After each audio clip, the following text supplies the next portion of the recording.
Hi guys, welcome back to my channel. This is Hazel from 𝐬𝐮𝐬𝐫𝐞. Perimenopause is an absolute bitch. Now, I'm really sorry.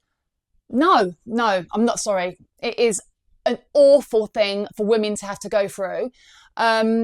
We all know that women hit menopause, okay?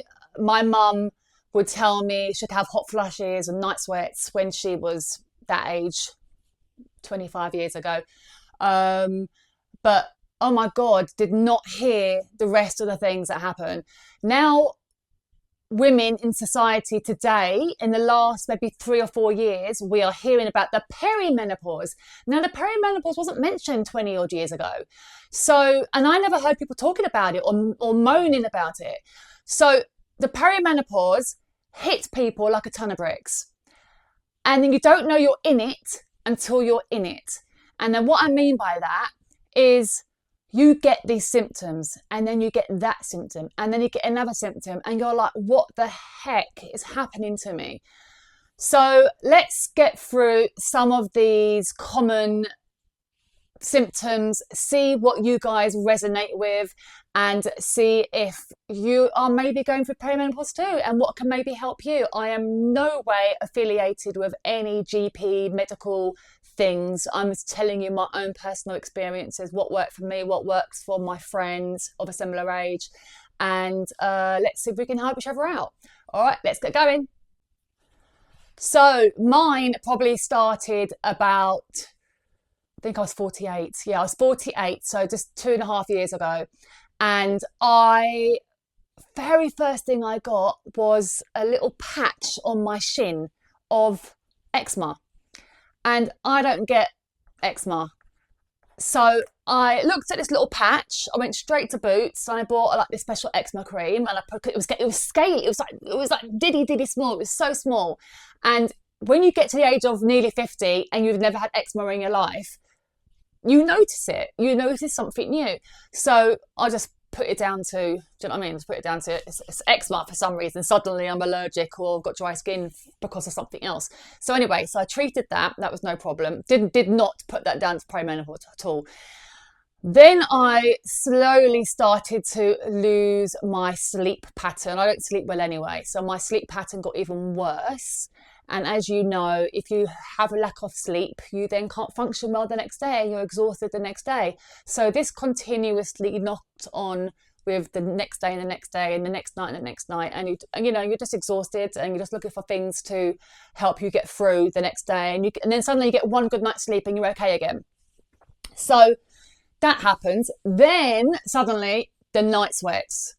You wake up and you're literally, like as my mum would say to me, she took off her nightie, dropped it on the floor and it went, like it was so wet. It's like, it's amazing how much fluid your body can soak up. You know, you think you've got a temperature and you haven't got a temperature. You're just going for the perimenopause.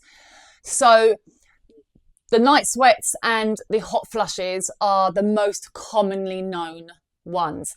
Now, also, obviously, it's to do with your estrogen levels. So with estrogen and then your bone density, that all changes. So you get a lot more aches and pains. You get pains in the neck, you get pains in your shoulder, you get hip pains, knee pains. You just get pains and you're just feeling really old and rubbish. Itchy ears. I've never had itch. My friend should have her itchy scalp and she'd be itching her ears. And I'm like, what's going on? She goes, I don't know, I must be allergic to something. Itchy ears. It's like, what the heck? So many different things can go wrong. So anyway, people can have a misconception about what is perimenopause and what isn't perimenopause. So my sister went to go and see her chiropractor, and she is maybe 46, I think. She had a frozen hip, and she went back to her chiropractor man and said, my hip's frozen again. You know, I don't know why. Can you please give it a good massage and do what you normally do? Just ease me a little bit, please. And she just said, quite flippantly, oh, because I'm approaching the perimenopause and I'm getting all these aches and pains and Anyway, this chiropractor rolled his eyes at my sister and said to her, well, if it rains outside, that's perimenopause too, isn't it? And she was mortified. She was disclosing like a medical thing to this practitioner, professional practitioner who deals with health, male and female health, and he dismissed perimenopause and the menopause. And I'm like, you've dismissed females. You've just dismissed all of the female race and what they go through. How flipping dare you? So that made me mad. She's really, really cross, my sister. My sister doesn't get as cross as me. I get more cross. But I thought, no, that's outrageous. How dare you? Like, does he not realise people's bone densities and muscle wastages, and it's all connected to your hormones, you know, and menopause. So anyway, so she was left feeling like a phony, and but also disappointed in him for not being supportive as a medical professional. If he doesn't really care, which he didn't really care, at least pretend, because you're getting paid privately for this matter. Anyway, so yeah, so she at first hand witnessed people's opinions on perimenopause. So anyway, like we said, so you get lack of sleep, you get sweat, you get the itchy ears. I got the dermatitis situation on my leg. Also, oh my goodness me, your moods. You're not necessarily depressive for me, but outrage, complete and utter outrage. Like, you know, something might happen and you're not happy about it, but you sort of bite your tongue and then you continue with life, and, you know, a few months later it happens again and you're like, oh, okay, no, that's not on. And then something hits you and you literally lose your shit completely. Now, I have lost my shit a few times. It's just pure verbal outraged by what was going on, and I let it be known that I was outraged, and of course felt completely upset by it afterwards, that I got myself in such a tiz. But it really was out of my control. Now, I don't have anger issues by any means, but oh my goodness gracious, like the temper, the outbursts. So if you are having perimenopausal symptoms or menopause symptoms, the first thing you kind of should do if you're needing support from a GP is to go to your doctor. Now, I went to my doctor not for the eczema, of course, not for the itchy ears, of course, not for my bones aching or muscle aching, of course. No, I went because of the hot sweats and night flushes, because I knew that predominantly that would be the main things that they would go, yeah, sure, that's menopause or perimenopause. They said, come on in, you want to get your blood tested. So, but I was a bit confused by that, because I've read, because you do research when you're feeling crap and you're just Googling, like, what could it be? Apparently, the hormone test is not very accurate, because it can change at different times of the day. Your levels can be up in the morning and then lower during the afternoon, and then this, that, or the other. So, you know, you can't always get the appointment time that you want when it's at its peak. So if you have a couple of tests done, it could be completely one scale up here, one scale down here. So anyway, they asked me to go and get my blood tests done. I didn't know exactly what they were testing me for. It turned out they were testing me for anything else, to see if I had any sort of raised levels for like an infection internally or whatever. So when everything came back clear, it wasn't a hormone test they had done. Maybe because of the reason that the hormone test fluctuates. So anyway, so they were able to rule out something else in my body, which is great, but they were like, so it pointed to menopause or perimenopause. So then they asked me, would I be prepared to go into HRT? To which I said, I think I need to go on HRT because I need to function. I need to calm myself down. I need to sleep. I'm absolutely exhausted, and not just exhausted from lack of sleep. I'm fatigued beyond belief. I feel like, I don't know what I feel like. You know, you have plans to go out, all you want to do is cancel those plans. You know, someone's getting married, you just don't want to go. You know, you lose so much drive of wanting to do things. It's really horrible, and that could be depressive. And people could actually go down a depressive state thinking they're depressed, and actually it's all down to menopause and thinking, oh, if it's hormonal, I'll ride it. No, get yourself some medication, go and see a doctor, please. It might be your levels are slightly off balance, so therefore it's giving you a little bit of a low, and you want to be put up here again. Do you know what I mean? So anyway, so the first thing that I was given was this. It is 𝐸𝐮𝐬𝐿. Okay, I can't quite get it in because the lights are bright, but 𝐸𝐮𝐬𝐿. Now, 𝐸𝐮𝐬𝐿 you apply onto your arm here, one pump here, one pump here. What I do actually as a trick is I pump it onto the lid. One pump onto the lid, put the lid back on, and then I apply it here. And then I'd pump again, and then apply it here. And then that's that. You can wipe the top with a dry tissue, and then that's all fine.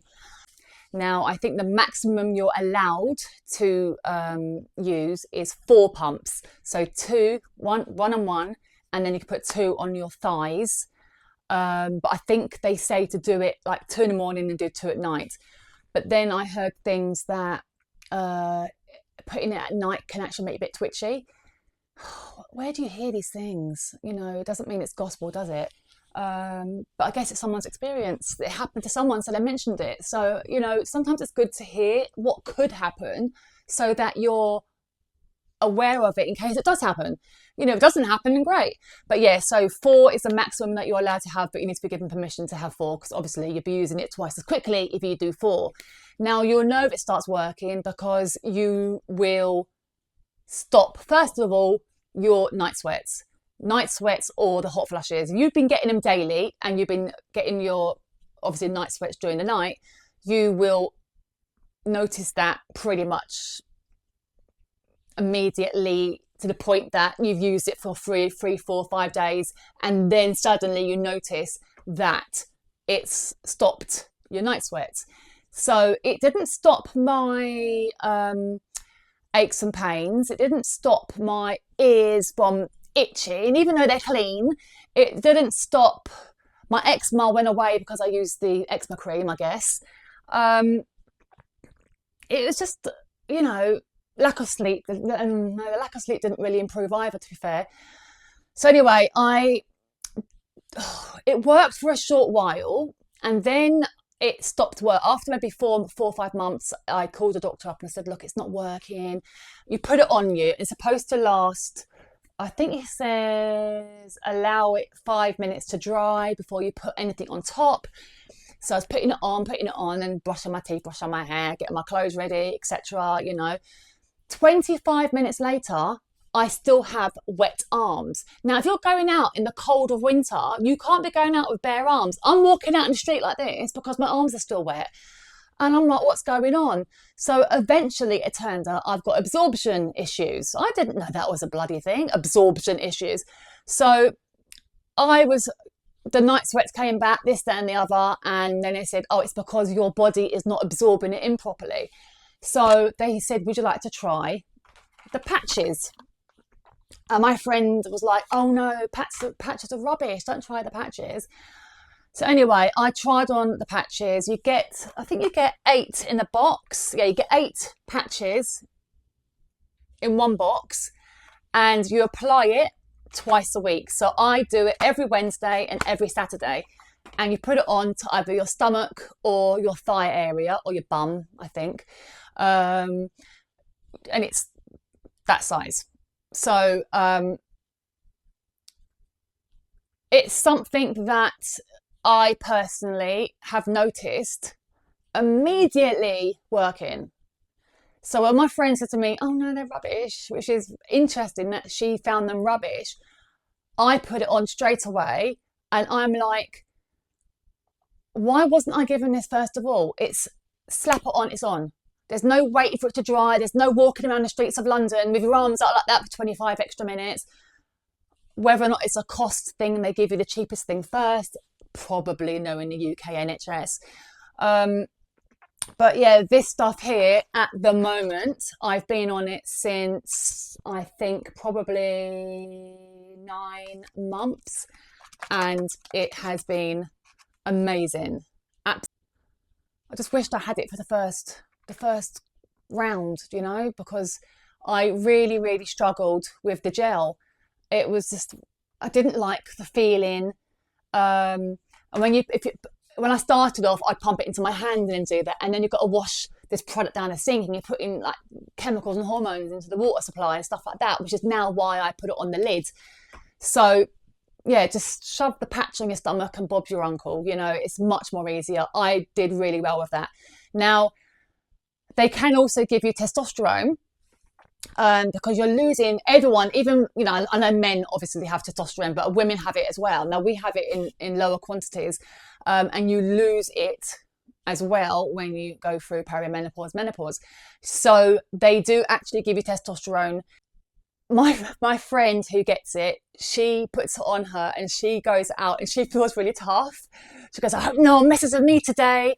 She says, I feel on top of the world, you know, she's all like tough and leery. Whereas some of the side effects can be, if you take a dose a bit too much, it can make you a bit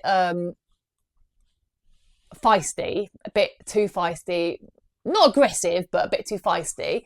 Another thing it could do as a side effect, it can make you grow hairs where you applied the cream. So I think this testosterone, you apply it here to your, like a perfume, you apply it there, and then it can make you sprout hairs.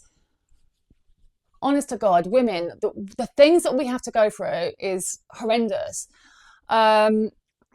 So I have used testosterone, oh my God, like maybe once every 3 months. I just might have a little go and then just see if it makes any difference. I don't think it makes much of a difference to me. But you can also get estrogen in food sources.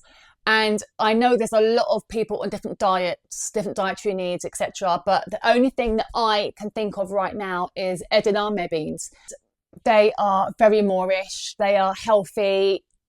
They've got a little bit of salt on it, and I think salt's good for me personally because I don't have enough salt in my diet. And it's a natural source of estrogen in the food source. I don't know. There's got to be other ways that you can get it into you. But what do you use? Do you are you on? Because I know back in the day there was tablets. I think what it is, if you've got the coil, you can have the cream, or you can have the patches. If you have the coil but with no progesterone, you have to have tablet and something else. So it's dependent on what you're currently on as to what HRT you can have. So please do speak to a GP. You can get a general doctor who just talks about everything, or you can find a special hormone doctor, and you can do lots of research. I know 𝐬𝐮𝐬𝐫𝐞 and Lisa Snowdon was very much talking about HRT, perimenopause, and now menopause. Lisa, I'll tell you a funny story. I was going through customs and I put this and my prescription into my liquids hand luggage, and I got to Heathrow Airport, and because of the bloody lid, the zip wouldn't close. So I was trying to push it in, and the customs lady said, if you can't zip close your thing, you can't bring that through. You're gonna have to throw some things away. So I was getting rid of all my face creams, this, that, and that, because I needed my HRT more than anything else. I could buy face cream, and I was going to Spain for a few days, and then I said to the lady, it's a prescription. I've got a prescription for it. She goes, unfortunately, it's still a liquid. It's a liquid over, I don't know what size it is. It's got to be over, it's 100 mils. She said, you can't bring in if it can't fit into your bag. It would not fit in the bag. And she just took it and dropped it into the dustbin.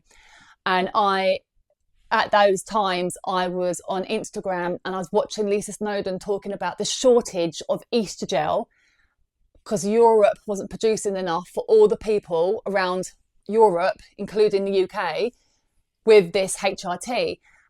I just messaged her, DM'd her, and told her what happened. And she messaged me straight back and she was furious. She went, oh my God, Hazel, go to Boots, go and buy those little small sample pots. Go back and tell that woman you want to get it out of the dustbin and you pump what you need into the sample box. So, but by which time Lisa picked up on the message, I had to go through for my flight. So I didn't get that, and I didn't think to do that. I just thought if you had a prescription and you had the medication and they both tally together, you were allowed. But apparently I wasn't allowed, and I wasn't the only one who wasn't allowed. But people saying, of course you're allowed, it's medication. Man, it depends on how much time you got to fight for your rights, because this woman was not letting me through if I couldn't get that into the bag. Apparently, if you take the lid off, turn it upside down at an angle in the bag, it will fit in. Now, my brain power wasn't working that day because you know what? When you have perimenopause, you lose your function to think sometimes. You know that pregnancy brain thing? It's also the same with menopause. But yes, I've learnt a lot. And I also learnt that they sell HRT over the counter for like £6, like €7 in Spain without a prescription. So I was able to go to Spain after this fiasco with what happened at the airport and just get HRT from them for €6. And I was like, and there's no prescription. And I'm like, wow, that's great. So do you suspect you might be approaching perimenopause or in perimenopause? What did you do? Like, did you go for the HRT route? Did you want to go completely natural and just eat edamame beans so they're coming out your ears and sea moss? What would you say was the, oh my God, please try this advice? My only thing that I'm struggling with right now, I would say, is fatigue. I am knackered. I can go out for an hour dog walk and I can't function for 5 hours after that. I'm absolutely shattered. If anyone said to me, let's go out after work, it's on me, I would say no. I am not interested. I don't want to go out. I haven't got the energy. My get up and go has got up and gone. I'm just exhausted. I'm knackered. And perimenopause and a menopause is years worth. Is this how I'm going to be for years? I don't know. So any tips or tricks that we can share with each other, let's do it. Let's get information out there. You know, share this video with anyone who might be going through something similar. I would love to hear any symptoms and or any remedies, most importantly, that have worked for you that we can share with our female friends as well. But thank you so much, guys, for watching this far. Please do like and subscribe to my channel. I'm a very, very small channel and I'm trying to get 1,000 subscribers by the end of the year. So a big ask, I know, but you know, it's free. It's free to press that subscribe button. So if you would like to do that, I would really appreciate it. And I will come back very, very soon with more content. But have a wonderful day. Keep well, keep warm, and I'll see you in the next one. Take care. Bye.